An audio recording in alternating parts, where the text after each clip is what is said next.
കഷ്ടകാലങ്ങളിൽ ചില ആളുകളെ ഏൽപ്പിക്കും, അവർക്ക് ചില അധികാരങ്ങൾ കൊടുക്കും. അത് ആ പണി ചെയ്യുന്നതിന് വേണ്ടിയാണ് എന്ന് ഭരണഘടന വായിക്കുന്ന മുഴുവൻ മനുഷ്യർക്ക് മനസ്സിലാവും.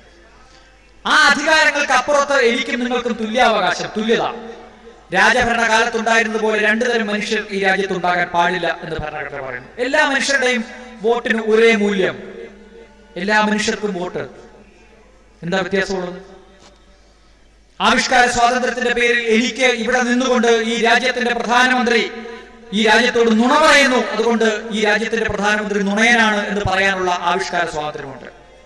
മെക്കിട്ട് കയറാനുള്ള സ്വാതന്ത്ര്യമല്ല, അയാളെ ഡിഫൈൻ ചെയ്യാനുള്ള സ്വാതന്ത്ര്യമല്ല. പക്ഷേ ഏറ്റവും ഫെയർ ആയിട്ടുള്ള, ഏറ്റവും സത്യസന്ധമായിട്ടുള്ള വിമർശനം ഉന്നയിക്കാനുള്ള അവകാശം ഈ രാജ്യത്തെ ഓരോ പൗരനുമുണ്ട്. ഇതെല്ലാം ഈ ഭരണഘടന മുന്നോട്ട് വയ്ക്കുന്ന സമത്വത്തിന്റെയും സാഹോദര്യത്തിന്റെയും മൂല്യങ്ങളാണ്. ഹിന്ദുവിനും ക്രിസ്ത്യനും മുസൽമാനും ഒക്കെ തങ്ങളുടെ